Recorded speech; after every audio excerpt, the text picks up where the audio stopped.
Now for example, paano kung gusto mong mag-solar? Or what if kung mag-brown out sa ganitong situation? So hindi naman na full charge yung ating battery, hindi naman na-activate, and nag-black out. So dito yung supply. So ito yung load natin. Now, i-unplug natin ito. Halimbawa lang, nag-brown out. So, let's see kung anong mangyayari. Ayun. So, nag-brown out. Nag-brown out, wala kayong ilaw, wala kayong kuryente, hindi gagana yung mga appliances nyo. Dahil hindi siya lilipat, dahil yung coil natin ay hindi na-activate. At dito, hindi niya inabot yung charge. So, anong gagawin mo ngayon? Wala kayong kuryente. Hello, magandang umaga sa inyong lahat. Welcome back to our channel. So, nandito na naman tayo para i-take up natin itong ating dalawang module dito. So, marami nagtatanong sa akin kung ano ba talaga ang ganap ng LBD module at ng heavy duty high power relay sa ating mga solar setup. So dito, ito yung ating module na 12 volts na LBD module or low voltage disconnect module. So yung mga link nito kung saan natin nabili ay ilalagay ko dyan sa description box para ma-check nyo, at kung gusto nyo mag-order ay pwede nyo makuha dyan sa mga link na yan sa baba. So dito sa module na to, ito yung nagsiswitch ng voltage sa input natin or dyan para mag-activate yung ating output pag inabot na yung sinet natin dito na voltage. So ngayon, dito explain ko lang para mas lalong maintindihan. So dito sa left side, meron tayong negative side dyan. Yan, negative. Dito naman ay positive. Ito yung voltage input niya. So dito natin ilalagay dyan yung wire natin papunta sa negative side, at dito naman yung para sa positive side going to the main terminal ng ating battery. So ang negative side na to dito ay pupunta yan sa negative side ng ating battery, and dito naman sa positive side input ay pupunta naman sa positive ng ating batteries. So dito sa kabila sa output meron din dyan yan negative, at dito ay positive. So dito naman i-insert tayo dyan ng wire papunta sa negative side ng ating output, or dito naman sa positive side ng ating output din. But this time yung output dito ay yan yung pupunta dito sa ating heavy duty high power relay na coil. So may coil ito, buksan lang natin, pakita ko sa inyo para mas lalo nating ma-picture out yung kung ano ang gamit nito sa ating mga solar setup, dahil napaka-importante nito lalong lalo na kapag yung mga batteries natin ay nearing the so-called lobat na, palobat na at pa-full charge na. So yan lang naman ang importanteng mabigyan natin dyan ng ng concern para hindi ma-over discharge at hindi rin ma-over charge. Buksan lang natin. Okay, so dito naman sa ating high power relay, yan, nabubukasan yan. Papakita ko lang sa inyo yung setup nito, kung paano yung diagram niya. So dito sa taas, yan, ito yung portion kung saan papasok yung mga load natin.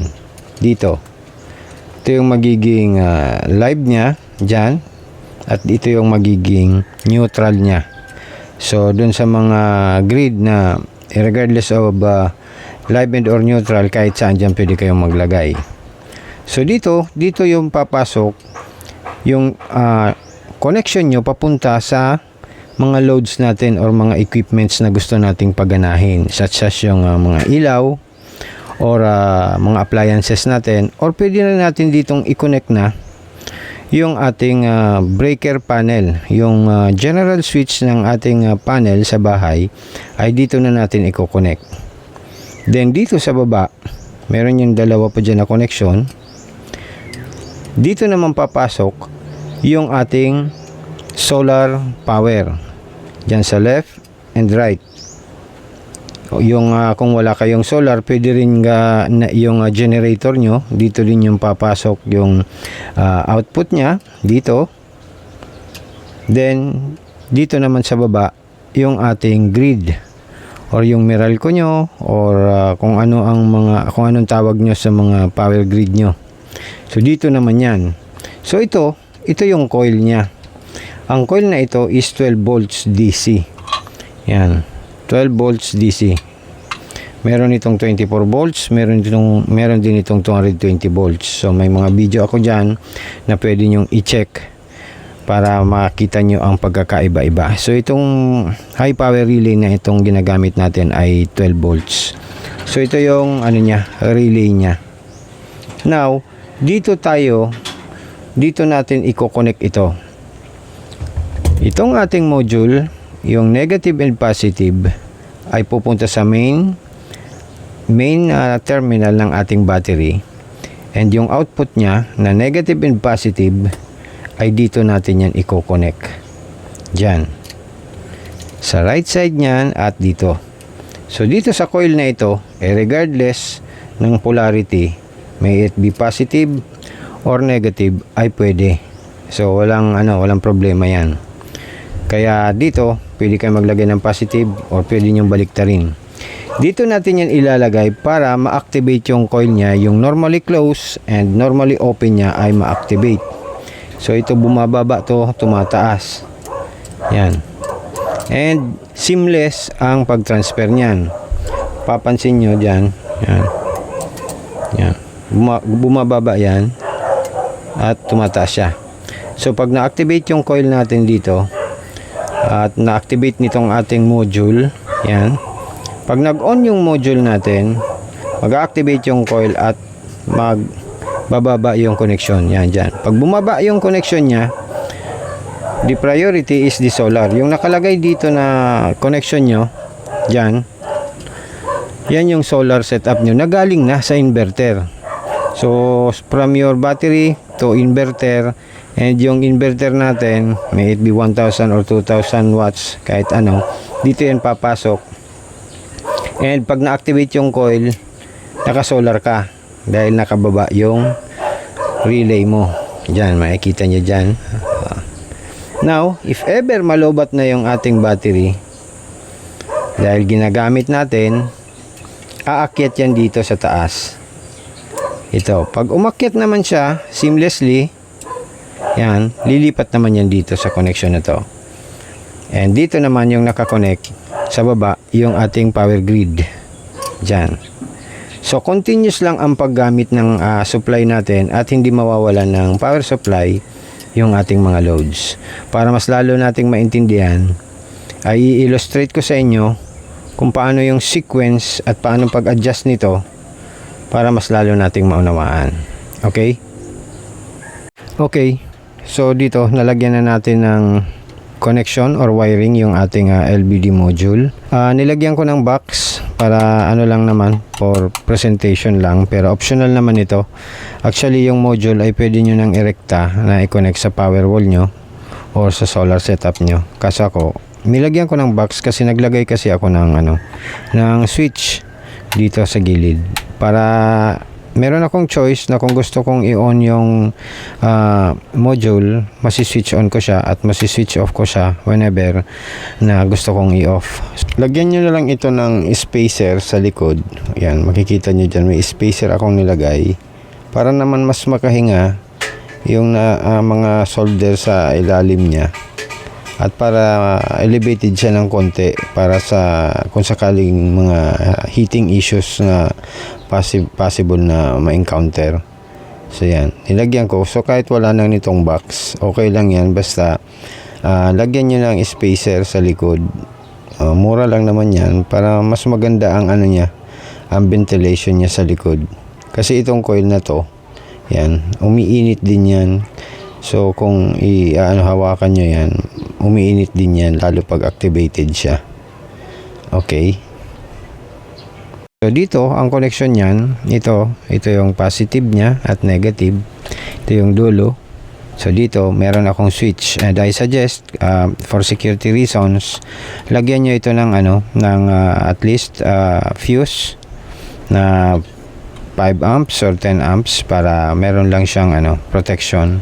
So dito yung pumasok diyan, ito yung negative side dito, this one sa baba, and yung positive side ay ito naman. Yan. And dito naman sa output niya, ito yung negative, yung black, and dito yung positive. Dito naman yung lumabas sa gilid. So ito yung papasok sa natin, sa negative positive ng heavy duty high power relay natin dito. So dito natin yan ilalagay at saka dyan. So regardless ng polarity, pwedeng mabaliktad dyan. So ako dito ko na lang dito na lang natin iligay yung positive dyan. I-connect muna natin. Okay, connect na natin yung positive side ng LBD module, and yung sa kabila naman yung negative. Dito naman siya. Yan.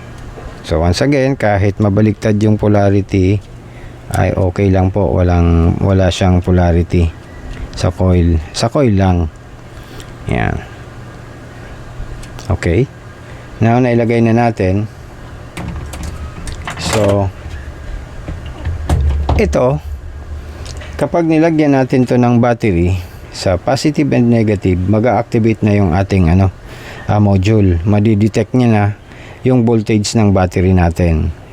So pag na-detect niya yung voltage ng battery, pag nag-activate yung maliit na relay natin dito, ayan, ito ay mag-activate din yung relay dito sa gilid, at magno-normally open yan and or normally close. So ngayon, dahil wala akong battery dito na ginagamit, ito na lang ang gagawin nating battery for the meantime. Itong ating power supply dito. Okay, so yan, kita ko lang sa inyo, marami kasing kalat. Anyway, yan, meron akong power supply dyan. Yan, medyo luma na yan pero gumagana pa naman. Now i-on natin yung ating module para gumana siya. Yan. Okay, so nag-activate ka agad. Now, nasa 13.3 yung voltage. Okay. So, dito sa module natin, na-adjust ito. Pwede mong i-adjust yung tinatawag nating LBD and HBD. Yung low voltage disconnect at high voltage disconnect. So, ipipress mo lang yung dito sa gitna. One click lang, and makikita mo 12.4. Yan yung LBD natin. Nasa 12.4. Babaan natin yan. Ilagay natin sa, for example, 10 volts, yung sagad sa lithium battery. Kung bababaan mo yan, ilolong press mo yung center button dito. Lapit-lapit natin ang konti para mas lalong makita. Yan. Long press lang na mag-blink yung digit. So, let's say 3 seconds. Yan. Nag-blink na. Hindi nga nag 3 seconds. Pag nagbi-blink na siya, that's the time that you can adjust. Yan. Pag wala kang ginagawang activity, ay babalik siya sa dati niya. So, hindi mo siya mababago. So, long press uli. Okay, 12.4. Then, bawasan natin. Dito. Yung bawas ay dito sa kabila. Dagdag dyan. Dito tayo. Lagay natin siya sa, let's say, 10.5 na lang.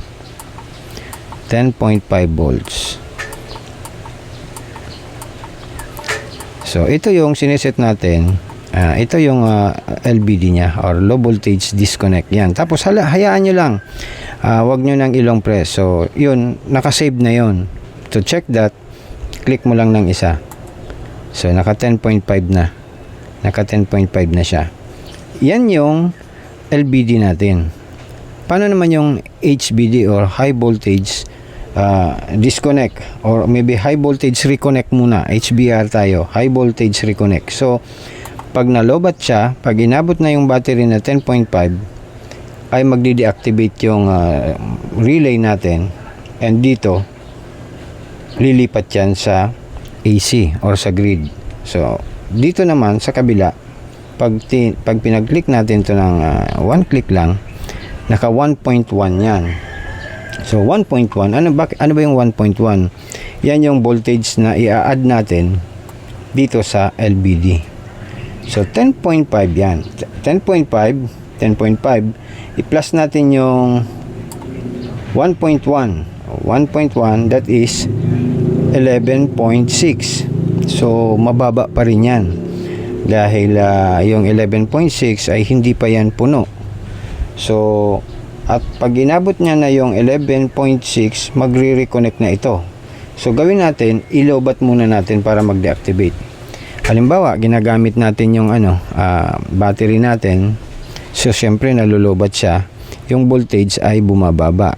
So pipihitin ko dito sa may natin, yung battery to be yung ating power supply, pipihitin ko pababa and makikita nyo bumababa dyan yung digit. Yan, 12.7. Pag inabot niya yung 10.5 ay dapat mag-deactivate yan. Yung maliit na ilaw sa taas ay dapat mag-off yan. Ibig sabihin, lobat na siya. Yung 10.5, bumaba na siya at nag-change na siya. Dito, nagkaroon ng click at lumipat na yan sa grid. So, ito na yung naka-activate. Kung mapapansin nyo dyan, nakaataas na yung connection niya dito. Ayan, nakataas na. Okay? So, nakakonect na yan sa ating power grid or sa ating Meralco. Ngayon naman, halimbawa, iset naman natin to sa full charge niya. Ilan ba yung ideal na full charge ng natin? Ng lithium battery. 10.4 yung lobat niya, 10.5 i-plus natin, plus 10.5 plus 2.9, that is 13.4. So 2.9 ang idadagdag natin dito sa 1.1. Long press din natin to tulad nung sa kabila, then add tayo dito, ang add. Yan, lagyan natin siya ng 2.9 na voltage. Yan, 2.9. Okay, so 2.9, yung 2.9 na yan, pag inad mo yan sa sa 10.5 ay 13.4 volts yan. So dapat pag inabot yung 13.4 volts dito ay magre-reconnect na siya. Iilaw na naman yung natin dyan, yung kulay red natin dito kanina. Mag-activate na naman yan at mag-shift naman itong ating relay sa solar na nakakonect sa ating inverter. So, hawakan ko muna dito. Ngayon hawakan ko pa siya dahil 12 volts lang yung gumagana dyan. Pero pag meron na tayong mga connection dito sa AC, wag nyo nang gagawin yan dahil delikado, dahil 220, 230 volts yung dumadaloy dyan. So, malakas yan, makukuryente kayo. So, ako, ganito lang muna dahil nasa 12 volts pa lang, ini-illustrate ko lang sa inyo. Anyway, so, taasan natin yung itong voltage ng ating battery. Halimbawa, nag-charge na yung solar panel natin and umaga na and maliwanag na, umaakyat na yung charging niya. So, mapapansin nyo dyan sa sa digits natin sa LBD ay umaakyat na siya. So, dapat pag inabot yung 13.4, yun, umabot na kaagad. Yan, medyo nabilisan ko ng pihit. Na dito, nag-shift na, nag-reconnect na siya, may ilaw na dyan. Yan, big sabihin naka-solar na, at dito sa ating relay, yan, nag-switch na siya. Okay, so ang gagawin natin para mas maganda pang tingnan ay lalagyan natin ng live connection from 220 volts sa ating grid. Lalagyan natin to ng i-connect natin dito yung grid natin at dito yung sa inverter natin, at lalagyan natin ng load para mas lalo nyong ma-picture out yung sequence of changing seamlessly sa solar, inverter at sa ating power grid. Okay, so ayusin ko lang yung connection. Okay, now that we're dealing with high voltage, kung kanina ay kamay-kamay lang tayo, ngayon hindi na pwede yan. So nag-gloves na tayo for our safety. So beware kung gagayahin nyo ito, be safe. At dahil 220 volts na ito. So dito sa baba, yan, dito ay nakakonect na yung sa ating grid or yung Meralco natin dyan sa baba. Try natin hindi ko na yun maiaangat dahil delikado, baka mahawakan natin. Anyways, so kita naman dyan, i-zoom ko na lang. So dito ang nakakonect natin is yung sa ating power grid, and dito sa right and the other left, ang nakakonect natin dyan is yung power supply ng ating inverter na galing sa ating solar setup. So solar yan, and yung dito sa red and blue, yan yung galing sa battery natin or dito sa ating module. Yan dito pumasok sa ating coil, and dito sa taas yan yung load natin, which is ito. Nakailaw siya dahil naka-activate. Kung mapapansin nyo dyan, yan, naka-activate yung ating button or red button dyan, or I mean red light, dahil mataas yung voltage ng ating battery, 13.8. So now, for example, ay nalolobat na. Pipihitin ko yung power supply dito. Makikita nyo dyan sa baba. Dyan, bababa yan. Yan. Abrupt yung pakapihit ko na naman. Anyways, sige lang. Pag inabot yung 10.5 volts dyan, ay malolobat yan yung battery, and mag-a-activate yung coil natin dito, and lilipat yan sa ating Meralco or power grid. And you observe the light, dahil walang kurap yan hanggang down to 10.5, and mag-activate yan. Yun. So nag-activate na siya, nalobat na yung battery, nag-detach na sa ating solar setup, and lumipat na sa ating power grid. And kung mapapansin nyo, yung ilaw natin ay hindi man lang nag-blink. So seamless yung paglipat niya. Then kinabukasan, nag-charge uli yung natin, yung battery natin dito sa module. Nakikita natin yung voltage. Pag inabot yung 13.4, ay mag-activate ulit ito. Magpa-power on yung relay natin dyan na maliit. Mag-on yung red light, and itong ating relay, high power relay, ay aakyat dyan. Lilipat uli siya sa solar. So let's see. Yung so walang kurap yung ilaw natin. Let's do that again for presentation. Lolobat. Yun. Bumaba na siya. Then nag-charge uli yung battery. Makyat siya. 13.4. Yan. Nag-shift uli siya sa solar. So ganun ang sequence. Baba uli natin para mas lalong ma-picture out. Yan. Now, ito yung tanong dito. So for example, nalobat na, and habang nag-charge yung battery mo, ay medyo makulimlim yung panahon. Katulad ngayon, medyo nagkikidlat sa labas at mukhang uulan. So for example, yung battery mo ay umabot lang sa, let's say for example, 13 volts or something around that volts. Ayun, nasubrang ko. Teka. Yan, ilubat natin, i-charge natin uli. Lagay lang natin sa ay, nasusobrahan ko. Ano ba yan? Ayan, okay. Akyat uli sa 13.2. Okay, 13.2 lang. Hindi siya napupuno dahil mahina nga yung charging natin, dahil makulimlim yung panahon. Now for example, paano kung gusto mong mag-solar? Or what if kung mag-brown out sa ganitong situation? So hindi naman na full charge yung ating battery, hindi naman na-activate, and nag-black out. So dito yung supply. So ito yung load natin. Now, i-unplug natin ito.